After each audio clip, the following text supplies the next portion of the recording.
mitos dan hal mistis soal pemakaian susuk untuk menambah kecantikan kaum Hawa sebetulnya sudah jadi rahasia umum bagi lingkungan masyarakat.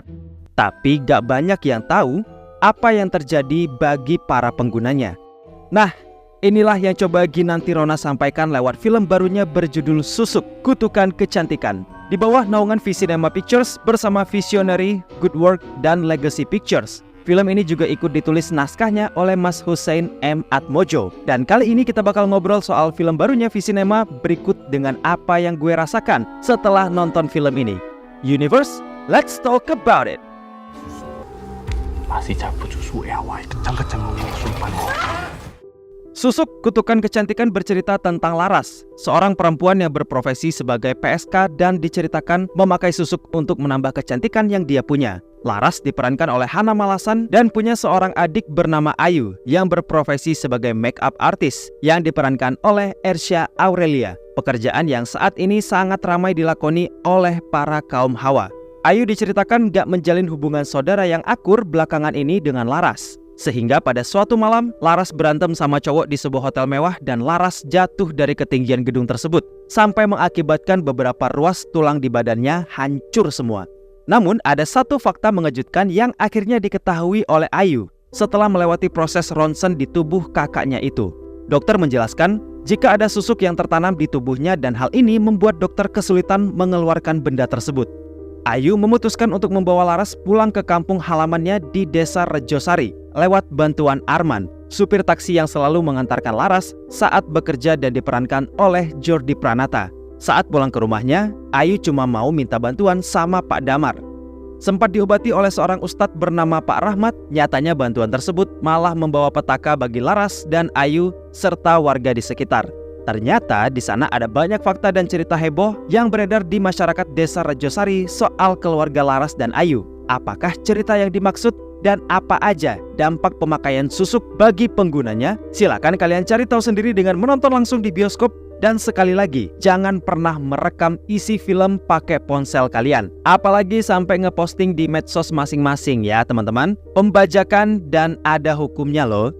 Susuk ini isinya jin, lelembut jadi susah makan. Susuk, Kutukan Kecantikan menjadi film selanjutnya dari Ginanti Rona di bawah naungan V-Cinema bersama Visionary, Good Work, dan Legacy Pictures. Membawa aktor-aktor beken dan salah satunya ada yang pernah membawa pulang Piala Citra tahun 2019 sebagai pemeran utama pria terbaik. Yes, dia adalah Muhammad Khan. Serta ada Elang El Gibran yang sukses dengan peran terdahulunya sebagai almarhum Basuki lewat film Sri Mulat Hil Yang Mustahil, serta Galang yang kemarin premier di Jogja Asia Netpack Film Festival. Hana Malasan didapuk sebagai pemeran utama bareng Ersya Aurelia dan Jordi Pranata. Selain karena Kak Ginanti Rona, alasan paling masuk akal lainnya dari gue untuk nonton film ini adalah keterlibatan aktor-aktornya. Yes, Muhammad Khan dan Elang El Gibran adalah daftar nama aktor favorit dari gue saat ini, yang mana film-filmnya hampir semua udah gue tonton. Dan harus kalian akui, akting mereka bukan kaleng-kaleng guys. Di film Susuk, Muhammad Khan berperan sebagai Prasetyo atau Pras, seorang paranormal yang diceritakan sudah biasa menangani hal-hal berbau susuk dan cara mengeluarkannya dari tubuh penggunanya. Kemudian, Elang El Gibran berperan sebagai Seno, anak berandalan yang sempat naksir Laras tapi ditolak.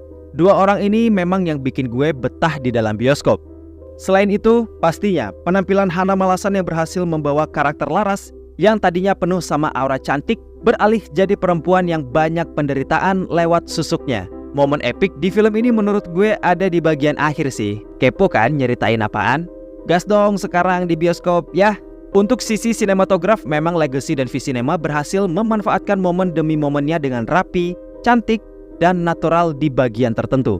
Apalagi, film horor ini tergolong sebagai horor supranatural dengan momen gore di bagian akhir yang eksekusinya cukup brutal.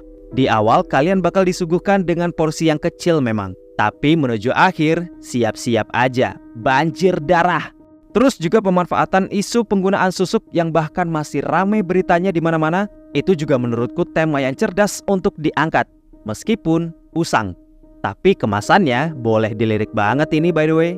Dari sekian banyak judul film yang ditulis naskah ceritanya oleh Mas Hussein M. Atmojo untuk genre horor, film ini boleh gue kategorikan sebagai film yang lebih baik dari tulisan terdahulunya. Khusus buat genre horor ya, teman-teman boleh cek di situs IMDb untuk daftar ini. Walaupun temanya menarik, tapi memang masih ada modelan pemaksaan cerita dengan twist yang sengaja diperlambat faktanya. Tadinya di awal sampai menuju klimaks, filmnya bercerita dengan santai dan fakta yang terkuak juga diceritakan dengan jelas. Tapi ketika menuju klimaks akhir, bagian ini jadi ada yang gak asik karena penceritaannya bertele-tele dan mengurangi tensi pengalaman nonton yang udah tahu tentang fakta akhir tersebut dan seharusnya menurut gue bisa diceritakan di awalnya aja. Tapi sekali lagi, dari penyutradaraannya Ginanti Rona, film ini tampil lebih baik dan gue milih film ini jadi yang lebih bagus dari horor terdahulunya. Artinya nggak cuma satu judul film kemarin ya, melainkan banyak daripada itu. Biasanya orang yang pakai susuk meninggalnya susah. Overall, meski punya ritme yang cukup santai dan rada bertele-tele di bagian akhir, film ini jadi horor supranatural dengan eksekusi gore yang menakjubkan. Punya jajaran aktor yang oke punya, dan cerita yang meskipun generik tapi tetap asik. Masih layak untuk ditonton dan silakan ajak teman-teman, keluarga, pasangan, sampai rombongan arisan sekalipun untuk nonton film ini. Dan ingat, film ini sudah lulus sensor untuk kategori 17 tahun ke atas ya teman-teman. Terima kasih untuk yang sudah menonton video pembahasan kali ini. Terima kasih juga untuk like, comment, subscribe, share, dan super thanks kalian. Dan terima kasih yang sudah bergabung di membership community. It's time for me and Bang Eka has to sign out, and until next time.